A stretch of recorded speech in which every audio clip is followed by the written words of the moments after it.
Good evening. I'm Robert Becker, Director of the Strom Thurmond Institute, and it's once again my pleasure to welcome you to this, the final lecture of the 2008-2009 Calhoun Lecture Series. For those of you who have attended this year regularly, you know that this has been the year of our largest attendance, and it's always grateful to see the program grow each season. The Calhoun Lecture Series is made possible by the generous donations and contributions of time and money from the patrons of the series. Many of them are here this evening, and I'm very grateful for their support. Please thank them with me. I want to particularly thank and note the leadership given the series this year by co-chairs for the program, Bruce and Dot Yandel. Very special thanks, Bruce and Dot. It's a lot of work, and you do it for a great job. Now, the series is managed by Ms. Donna Arterburn and the staff of the Thurmond Institute, and I'm so grateful that they're at that institute, or it makes my life so much easier. And so I'd like Donna, Joyce, Carolyn, Jean, and Kathy to please just stand up for a second. I want to thank you myself. Thanks. Now, following the presentation by Mr. Ariail, we have a special treat. Kate Palmer, the former political cartoonist for the Greenville News, and she also was with the Field Newspaper Syndicate, will join Robert on the stage for a discussion. It should be an interesting conversation. Many of us who have come to know Kate over the years have admired her wit and her opinions, and I know there's a lot of people that still feel that sharp jab of her pen. Since she's given up her in her previous life as a political cartoonist, she has gone into illustrating and writing children's books, and she's written over 20 of them, including a book, The Gracious Plenty, done for Simon & Schuster. And I'm looking forward to their discussion. And Kate, you're over there. Thank you very much for contributing to this evening's program. We look forward to the discussion. You know, this has been a historic year, kind of a breathtaking year, really. I don't think we'll ever see anything like it. The election of the first African-American president, the events surrounding what is becoming a really strong economic meltdown and debacle.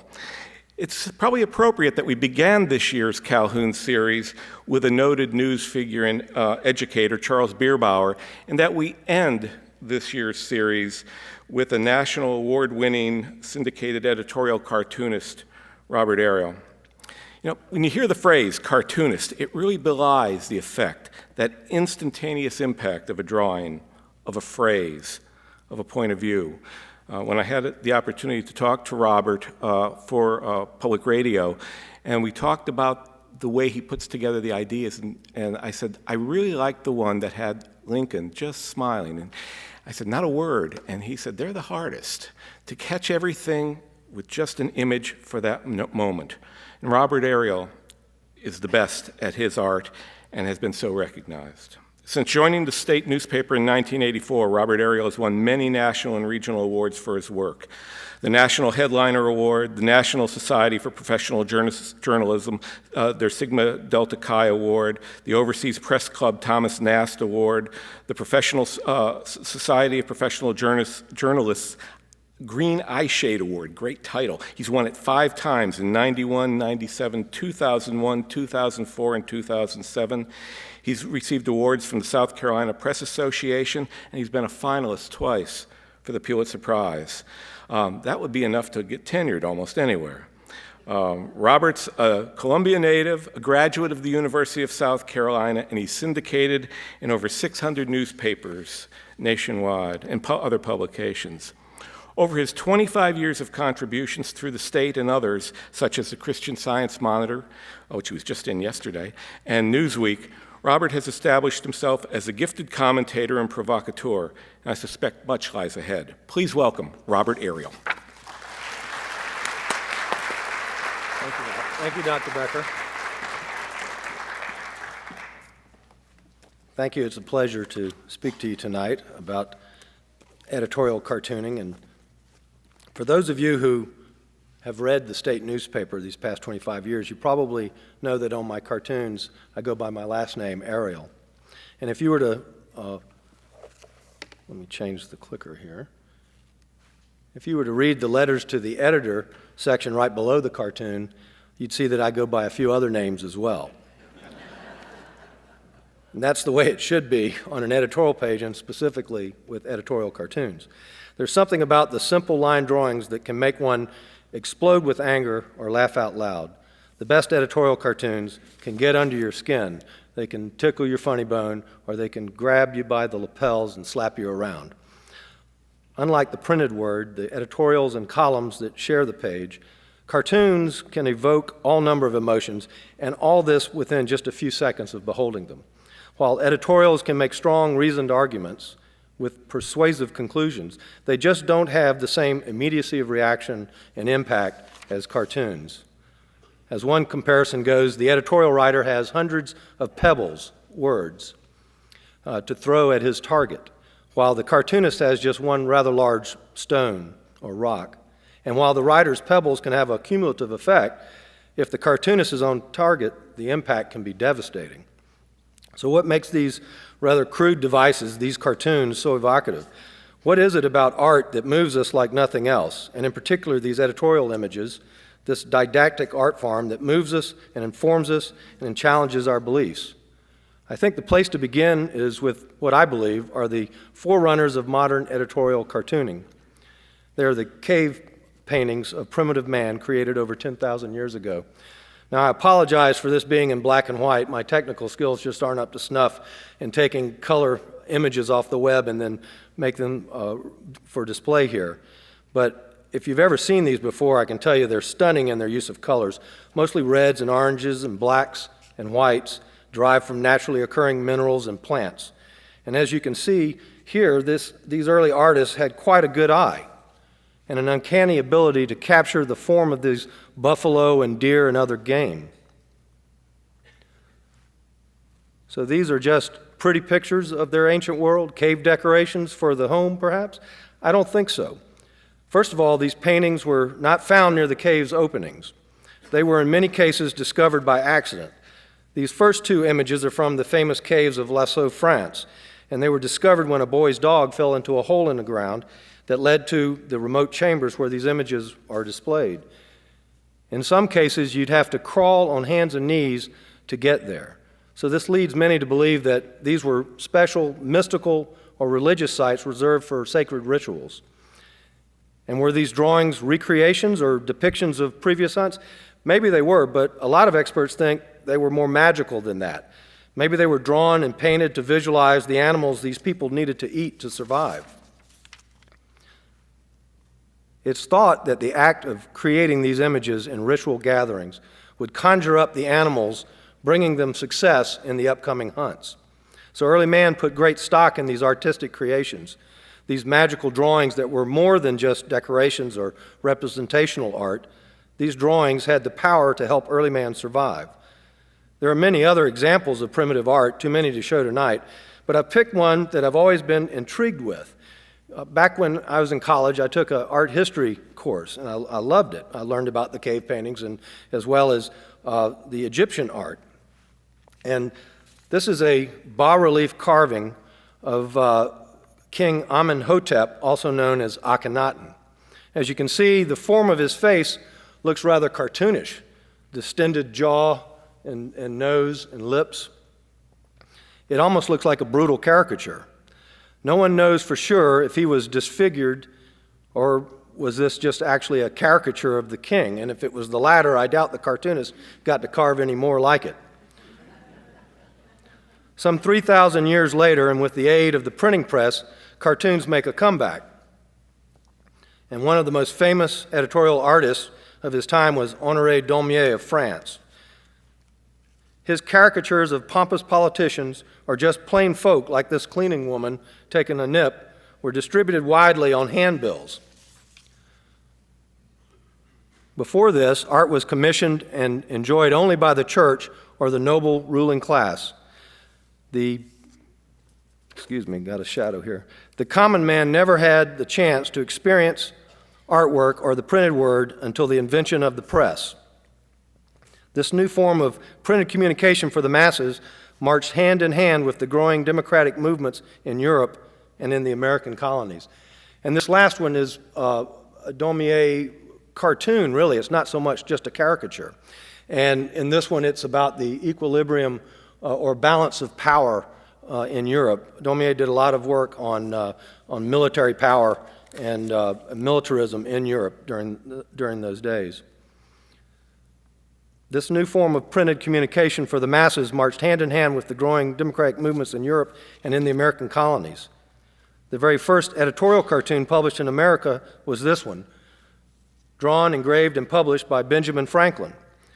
The segmented snake denotes the separate colonies and urges them to join or die. Now, this message is clear enough on its face, but like many cartoons, it has different layers of meaning and is playing off of a completely unrelated but appropriate idea. In this case, that of the common myth, popular in pre-revolutionary America, that if you cut the head off a snake, you could bring it back to life if you rejoined the head and the body before sunset. Editorial cartoons really became an American institution in the years following the Civil War, or as we like to say down here, the recent unpleasantness.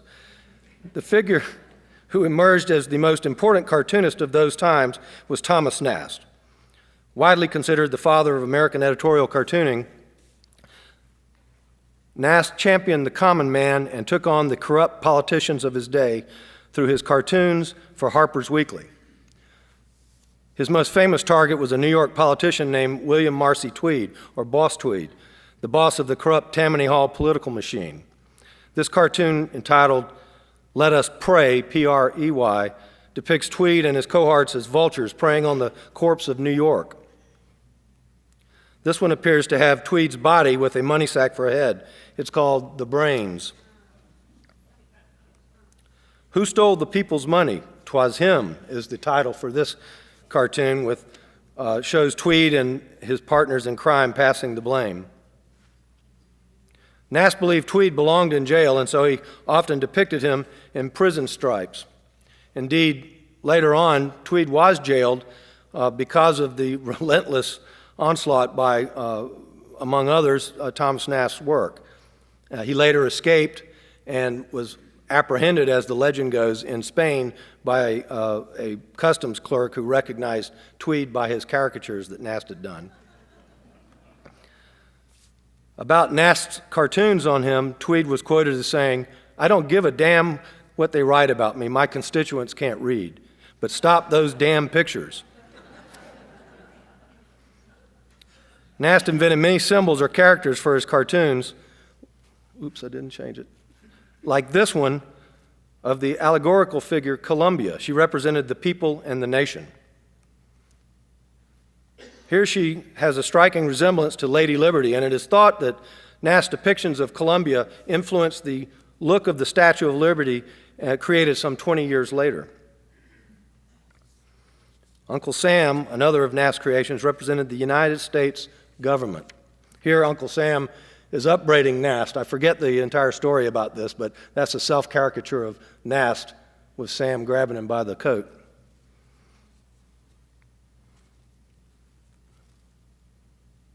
Nast was a staunch Republican and chose the noble and powerful elephant to represent the GOP. Here the elephant has trampled the Tammany Hall tiger, the symbol he used for Tammany politicians, with Uncle Sam on the top wearing a feather in his hat. And that was one of many conventions that he used as his Uncle Sam character developed. Nast chose the lowly jackass to represent the Democrats, whom he despised.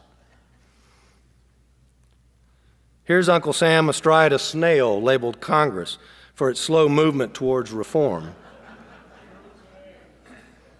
It's true today, you're right. John Bull is another creation of Nast's, and here depicting Great Britain. I'm not sure why Uncle Sam is drawn as a vulture, or with a vulture's head here, but I think it's an interesting drawing. Usually John Bull also is drawn with a human head. In this case, he has a lion's head, also a symbol of England.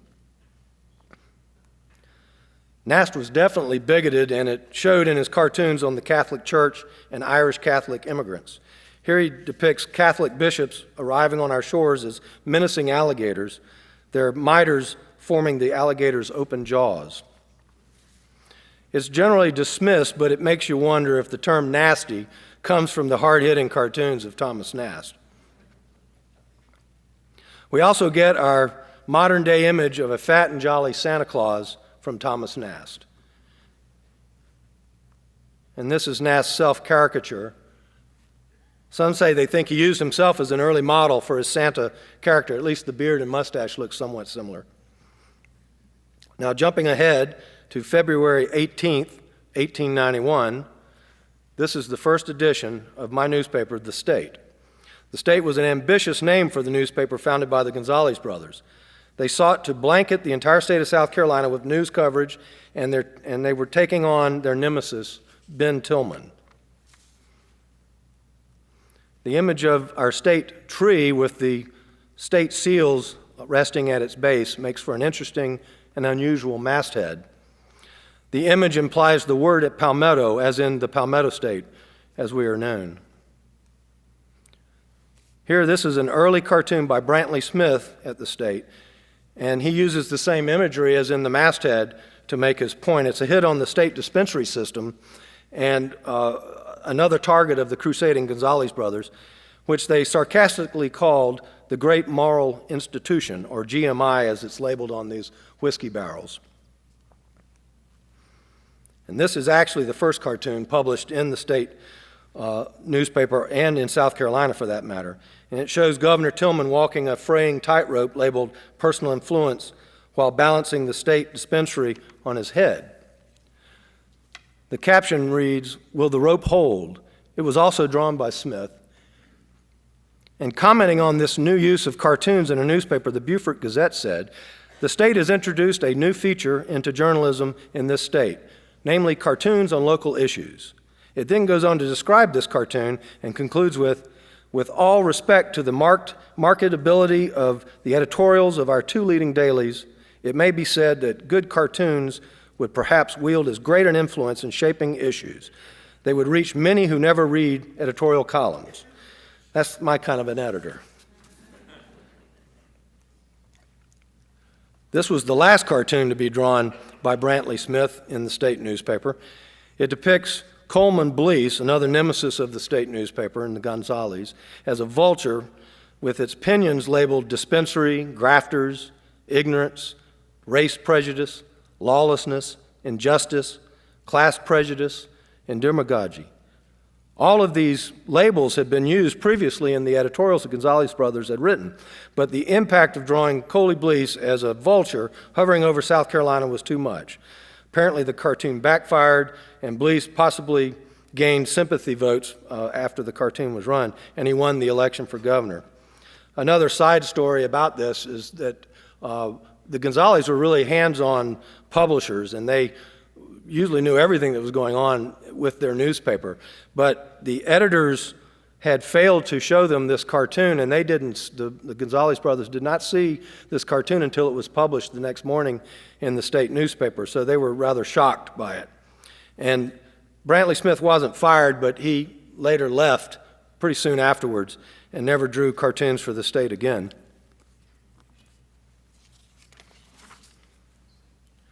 "74 years later, descendants of the Gonzales brothers hired their second cartoonist, and that would be me.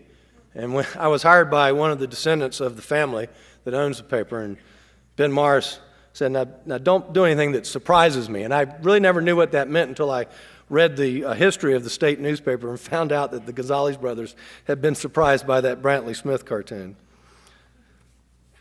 So here we go with some of my early cartoons. This was actually dealing with a Klan rally being held, I believe, in Lexington County in 1984. And I asked the question, why does the Ku Klux Klan wear pointed hats? And the answer is rather obvious. Jeepers, it's a girl. That's Gene Toll gets elected to the Supreme Court. The Exxon Valdez accident, the X's crossing out the wildlife in the region in Alaska. But what does it mean? What does it stand for? Nobody knows. It was about that vision thing that George H.W. Bush, 41, He just couldn't get his handle on the vision thing, and nobody else could either. This cartoon ran the day following Hugo. Later, we added a caption, "Bent but not broken," turned it into a poster, and sold it to raise money for the Red Cross. We raised thousands of dollars to aid folks down in the Low Country after that terrible storm. Now, since the Clemson University has close ties with Strom Thurmond, with the Strom Thurmond Institute, and also helping in the recovery and the restoration of the Hunley, I thought this next cartoon was appropriate. When they found the Hunley, I drew this cartoon with Ariail Strom on the across the bow. Strom's been at it a long time. Like I told you, he's the oldest and the biggest in the pond because nobody ever gets old Strom to take debate. Like it or not, Strom Thurmond's policy of not debating his opponents worked very well for him.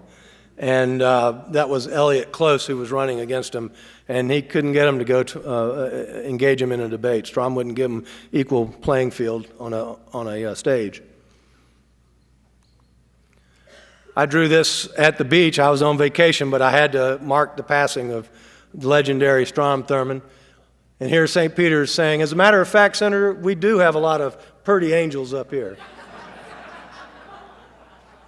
A little aside there, my wife, a most attractive woman, told me before we were married she was at a function downtown Columbia in one of the business towers, and she rode the elevator up to this function, and Strom Thurmond was the only other person in the elevator with her, and he never spoke to her, never smiled, didn't say anything. I was kind of insulted. I've been reapportioned. You know, the reapportionment movement has caused these districts that are either all Republican or all Democrat, all white, or all black. And my editor said, "This is too complex of an issue. You can't possibly do a cartoon to explain that." And somehow I was able to come up with this, and I think it works.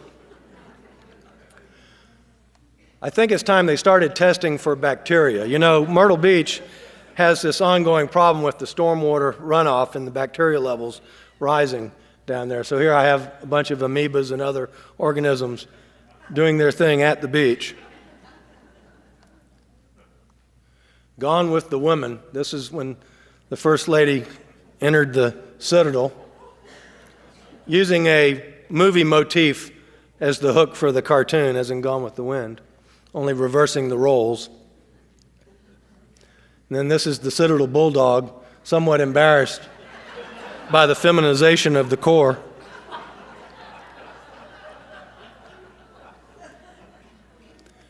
How can a single seatbelt save thousands of lives in South Carolina? Answer, put it on Glenn McConnell's mouth. You know, I understand his libertarian leanings, but, you know, I think sometimes he goes a bit far with things like that. And that leads us to the next cartoon with the Hunley. One explanation for Glenn McConnell's peculiar obsessions. Tell the senator they were trapped in what appear to be early seatbelts. You may remember one of his arguments against mandatory seatbelt use was that you might get trapped in it in an accident and drown if you went into the water or something. Ooga, ooga, dive, dive, damn the critics, full speed ahead. Here he's playing in his own personal little bathtub of money, the South Carolina Treasury, with his toy Hunley. Ouch. This was after Sanford's winning the first election, and at his inaugural party, he invited Republicans and Democrats all to come to a barbecue. And the fellow saying, "Well, the Democrats and the Republicans are getting along just fine, sir. It's the mustard base and vinegar and pepper folks that we should have separated." That's a South Carolina joke. I don't think it translates outside of this state. Oh, pay no attention to that. That's Steve Spurrier walking past what I call the coach's graveyard. I've been drawing versions of that cartoon ever since the early 80s when Jim Carlin was let go. So they're always digging a new grave and bringing in a new a newbie. Cute little fellow. What's his name? D-Heck. That's our state watchdog. Here I like to play with the shapes of South Carolina, or play with symbols. In this case, the shape of our state is now turned into a green box, and we've become the nation's nuclear waste depository. We're also just the nation's out-of-state garbage dump.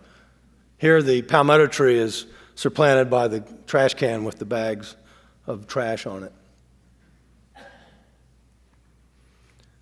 This is seems to be our blankie, our comfort blankie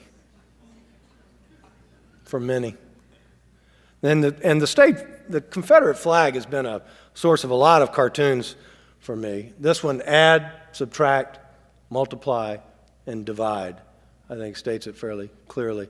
I can't tell you how many cartoons I've done on the Confederate flag issue, and I'm not so much against the flag. I have ancestors who fought for South Carolina in the Civil War. I think it's a very beautiful symbol as symbols go, but of course it has different meanings to different people. And the state newspaper's policy, and my policy has always been, I agreed with it, was that no battle flag of an extant nation should be flying over the seat of our government in modern-day South Carolina. It did not make sense. And then it was a big fight over removing it, and this cartoon kind of encapsulates that. It was the only compromise everyone could agree on. They left the flag where it was, and they moved the State House. That was pretty close to the truth. This is the future side of the Clinton Presidential Library, not the best section of Little Rock.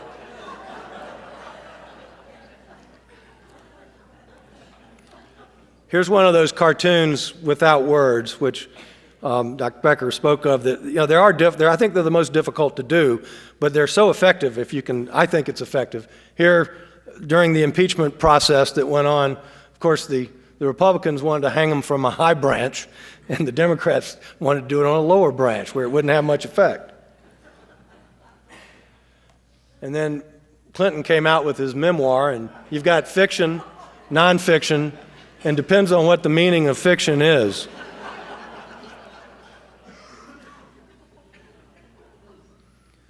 Here's George Bush. I thought he looked a lot like Charlie Brown, and I love the way the Argyle sweater kind of can make the letter W on there. When he was trying to get France and the UN to go along with his Iraq plans, why do I keep doing this, he asked, because you know what's going to happen. Illegal immigrants will take the jobs no Americans want to do. Any of you want to be my new press secretary? This was during a time when he was catching a lot of flack.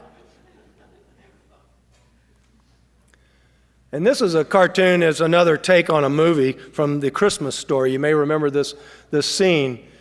And he's like little Ralphie, and he says, "I want a victory in Iraq, double action democracy with a stay-the-course compass in the stock." And Jim Baker says, "You'll shoot your eye out, kid," and pushes him down the slide. Now, some cartoons are not funny, and they're not meant to be funny. And when the events of 9/11 happened, I knew things were changing. I wanted to comment, but how do you make comment on that? So you go to strict symbolism and somber messages. And this was my first take. I drew it on September 11th in the morning. We ran a extra edition at about 1 o'clock that day that this appeared in. It may have been the only cartoon that I know of that ran like this on September 11th.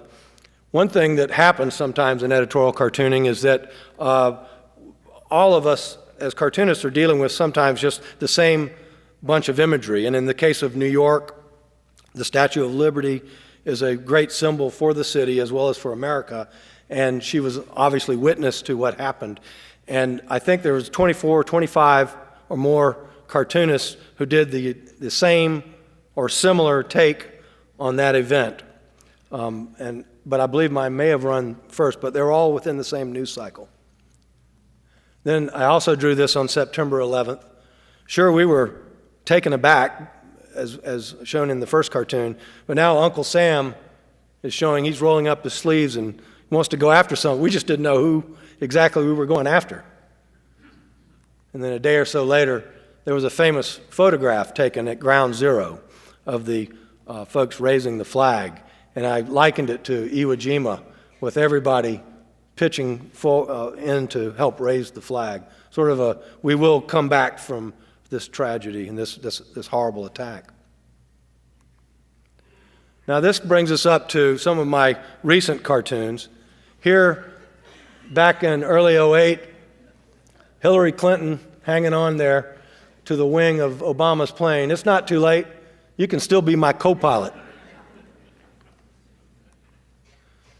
There were some Tibetan monks who immolated themselves before the Chinese Olympics, much to the consternation of Red China. And this whole thing about biofuel got me going on a few cartoons. In this case, check out Famine's new ride. He's got a ethanol-powered car instead of his old horse. Here I like to play again with shapes and things. In this case, the number 4 and zeros.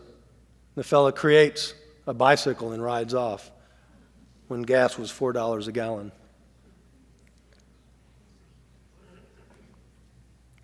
For a fleeting moment, Barack considers an Obama-Clinton ticket. And there's Bill on the desk. Make that 2 pepperonis, extra cheese, and send that cute little blonde delivery girl again. And Hillary looking over Barack's shoulder, whoa, you don't want to do that. Well, he thinks, better not. Here a play on the Ben Franklin cartoon, Join or Die. In this case, it's our energy policy, our disjointed energy policy. And we need all of it. We need domestic drilling, we need coal, we need new refineries, hydrogen, fuel-efficient vehicles, nuclear, wind and solar, and conservation if we're going to get through this problem with our energy, or lack of it. Again, playing with imagery, I used the many O's of the $700 billion bailout, and Wall Street seems to be liking it and is following along just fine behind Paulson. This is the worn-out cliche and metaphor support group that I drew during the campaign when Joe the plumber showed up. And he says, I was all the rage for a couple of days, and then they just tossed me aside. And the lipstick pig says, welcome to the club. Joe Sixpack says, say it ain't so, Joe. Then you've got Acorn, you've got a pit bull, the 3 o'clock phone call, there's a field-dressed moose, and then the 60s radical, bomb-throwing radical up there, as well as war, hiding behind the door. That was right interesting, talking of the vice presidential debate, but I think I'll reserve judgment until I see what they do with it on Saturday Night Live. You know, that really became a part of the whole campaign with the Tina Fey jokes and impersonation of the vice presidential candidate. Haven't you heard? All the turkeys are getting a bailout this year. This was at Thanksgiving time, referring to the automotive business turkeys as well as the bank turkeys and everybody else. Now this is that Lincoln cartoon I drew the night of Barack Obama's election victory, ran the morning after, and by just changing the shape, the tilt of his head and a little bit of a smile to show pleasure in this historic victory for an African American. Turns out a few other cartoons did the same thing on the same news cycle. So it's one of those. I thought I had a good lick, but it was obvious to a few others as well. This is about AIG. Please, sir, I seem to be experiencing a temporary shortage of liquidity. You again. Oh, all right. And of course, his liquidity is old bailout that he's gone to the liquor store. And we're still giving money to them. This is a play on the word TARP, the acronym TARP. We may have made some costly banking decisions, but thanks to our friend Hank Paulson, we can use this thing to cover our assets. That's one way to get things like that into a family newspaper. You have to kind of be subtle about it. And at Christmas time, stay clear of Alaska, I said. She's back, I said. You betcha. She's flying in her helicopter shooting the reindeer. Sarah Palin.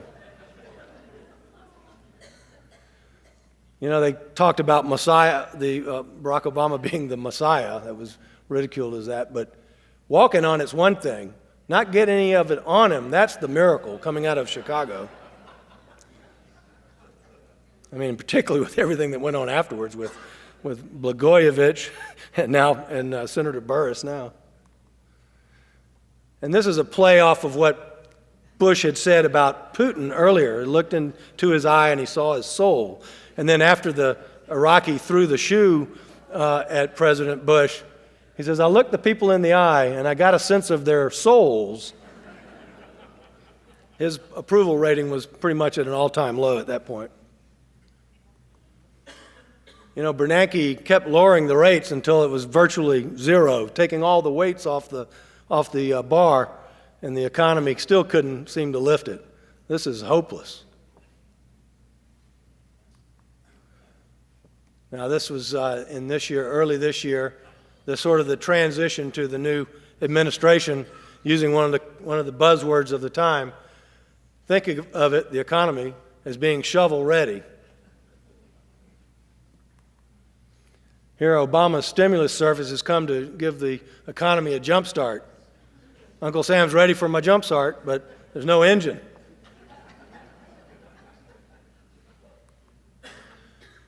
And here we have South Carolina, signs on the fence, beware of Gov. That's Sanford as the guard dog. And, you know, South Carolina could use a little stimulus. The House is a bit ramshackle. We're not the richest state in the Union. And Obama is the mailman trying to deliver the stimulus, wondering if he's going to be able to get it to us or not. And last cartoon, will the last newspaper to fold please turn out the light? You know, we're in a tough time for newspapers, and we're already having some folding, and they're talking of shuttering the doors of some great institutions around the country. And I did this a few weeks ago. As a way of saying, you know, we can't let this great American institution go under. It's too precious and it's too important to liberty and to a democracy in the type of country we live in. Well, thank you for your attendance and looking at these. And now, if Kate will come forward and up to the stage, we can have our discussion.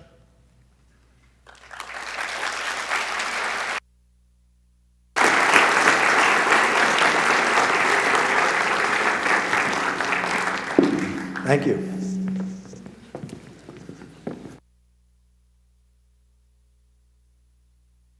Thanks. Ooh. Well, Robert, I tell you what, those are great cartoons. Thank you. Wonderful cartoons. I'm very, very proud of you. Thanks. I say that because your career was beginning as mine ended. And I remember toward the end of my career, visiting you at the State. And I do remember one thing you had on your wall. It was an article, it was a column written by my editor. And it was about how an editor should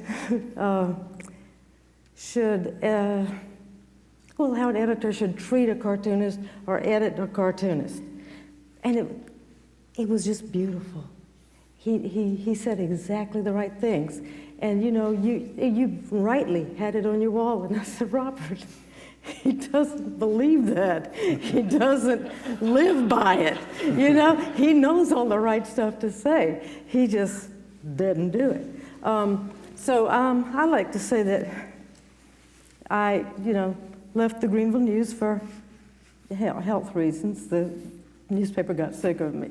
So, but really, your cartoons are always fun to look at and always good. Always well drawn, too. Well, thank you, but I have to say, looking back, trying to pick a few of my early cartoons, it was very painful to go back and look at those early ones. They were not very good at all. And Hey, you think I have It fun hurts looking to at my early ones? I mean, we all, you know, and your early ones are great. I mean, they're fine, they're good. The message is there, you know. And of course, that's what I always tell folks, that, you know, the drawing is one thing, and it helps if you can do a good drawing, good composition, well drawn. It brings the eye to the image, but then you've still got to have the message. That's paramount. So you can't just have a pretty picture. It's got to say but something. isn't it nice when you have both? It's really great. Doesn't always happen. But it didn't to me anyway. It's so funny. I did a cartoon of the South Carolina legislature dressed in a Confederate uniform, sucking its thumb, sitting in a chair, sucking the thumb with the Confederate flag, you know, just like as a blanket. It's an obvious kind of thing to use, you know, I remember I did exactly the same cartoon as Tony Auth on exactly the same day one time, and I was very, very pleased to see that he had copied me. It was so cool.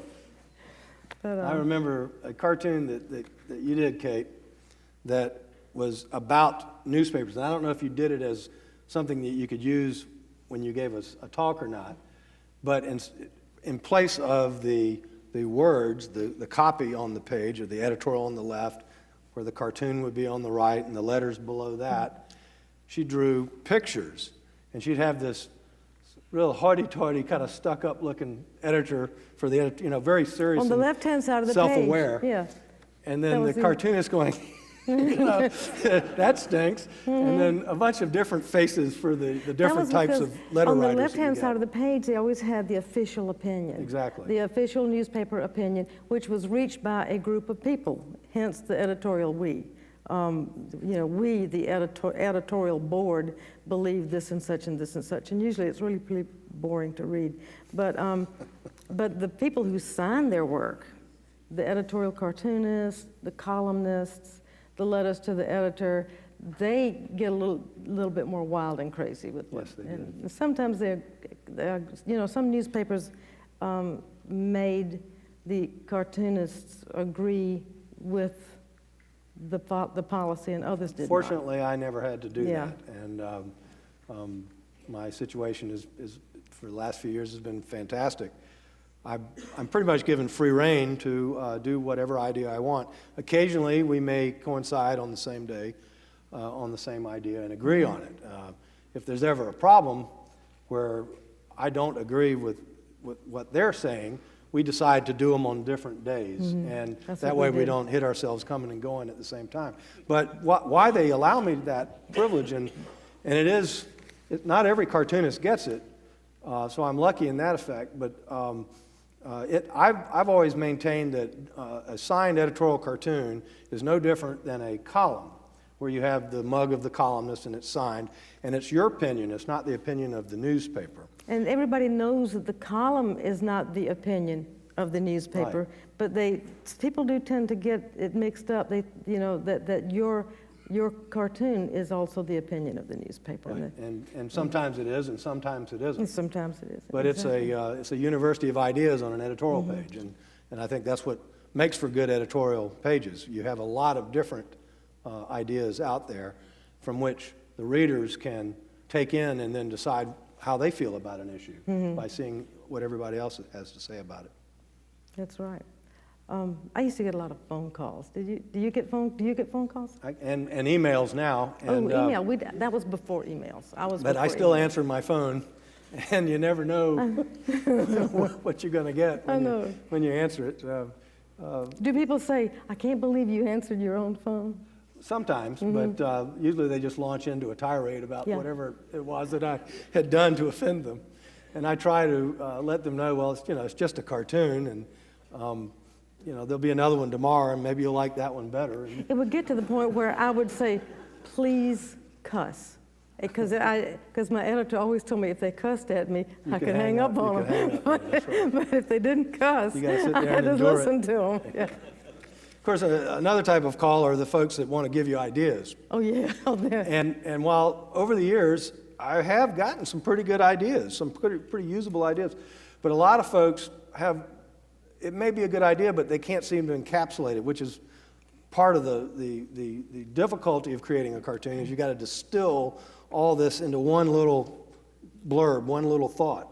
And so I get these really run-on phone calls about this thing should do this, like a Rube Goldberg contraption Exactly. to reach the conclusion, which is difficult to draw. The sports editor at the Greenville News one time wanted me to draw Wimbledon Center Court, and he wanted to show two specific players playing, their caricatures playing, and the king and queen or whoever sitting in the, and he wanted me to draw recognizable people sitting in the audience watching.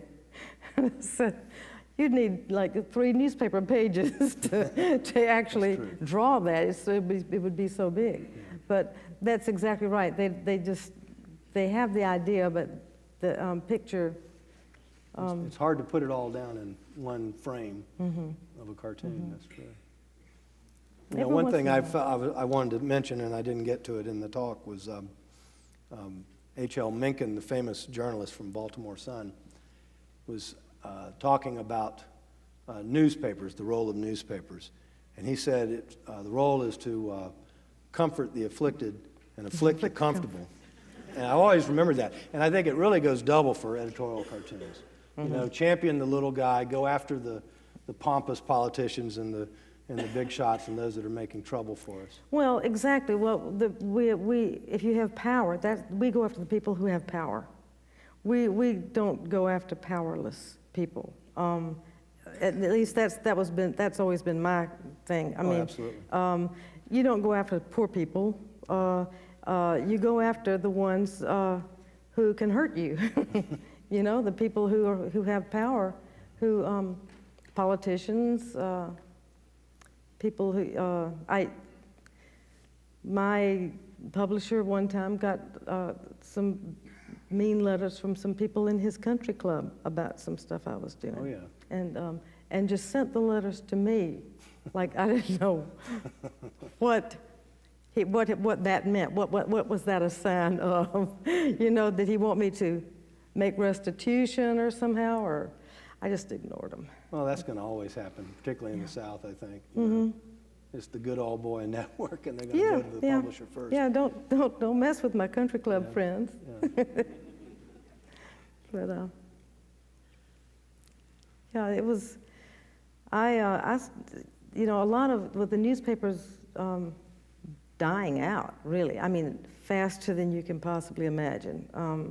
So many cartoonists are finding themselves without newspapers, and many of them are landing on their feet in very, very interesting ways. Cal Gallagher, for instance, is working with a college and doing very interesting things with animation, cartooning. I've seen them, yeah. And some folks like me, I've started doing picture books. You know, just big pictures, little words, you know, that kind of thing. So. And a lot of them are still doing things on the web. Yeah. So you can still see the work of cartoonists who may have lost their position at a newspaper, but they're still out there and working and displaying their art on the internet. And of course, the problem with the newspapers now is probably something that we might have seen 10 or more years from now, but for the economic downturn that we're experiencing now, and this is really shaking out the industry. So there's a lot going on with all newspapers all across the country right now. Yeah. I do cartoons every once in a while, though. I just can't help it. I just, you know, I'll do one and put it up on the Association of Cartoonists website, you know, and or like at Christmas time, I'll do a cartoon and make T-shirts out of it and give it to my friends Oh, that's for great. Christmas. Well, my brother never wants to wear my T-shirts, though. He doesn't. He's not of my political ilk. But You know, over the years, I think some of the nicest compliments that I've ever received are people that may not have agreed with me politically, but they still enjoyed the cartoon. sure. And I love that kind of a response. I'm not trying to persuade folks. I don't think that cartoons can. I think they can poke fun at issues, but if you're already in one camp or the other, I don't believe the cartoons can persuade people so much. But it's just nice when people don't take them so seriously that they just get all out of control and lose their temper over them. Some people do, but I fortunately have not had that much angry phone calls and mail of the last few years. And I get some that people say just, I still love to read them, and even if I don't agree with them. Well, that's good. I learned to just kind of ignore all of the things people said about my cartoons, good and bad, because the people who got angry were the ones I was really kind of trying to make angry, and the ones who liked the cartoons probably liked it just because they agreed with it, not because it was such a great cartoon. So I just didn't take any of it too seriously. I think one of the funnier things that happens sometimes are you do just a scurrilous attack on a politician, usually local politicians, and they call you and they want the original. And I just wonder, are they just trying to get it out of circulation, or are they going to hang it in their office? Yeah, That's Doug an Marlette. interesting phenomenon. Doug Marlette once said that he could not do a cartoon that offended Jesse Helms. He tried his best to offend Jesse Helms, and Jesse Helms was always called. Jesse wouldn't take the bait. No, he always called and asked for the original. That's funny. But if I don't know what the time is. I think we need to wrap it up. We need to. Okay. Oh, good. One thing I remember, all your Strom Thurmond cartoons are at the Thurmond Institute, I and know. they're on the web, on our site. Mm-hmm. And he always got a kick out of them. I know. You just couldn't offend I him. no, I could not offend Strom Thurmond. Well, He was too big for me. This was a delightful evening, and thank you all very much, and please, a round of thanks for our guests. Thank you. Thank you very much. Robert? Just a little token of our appreciation.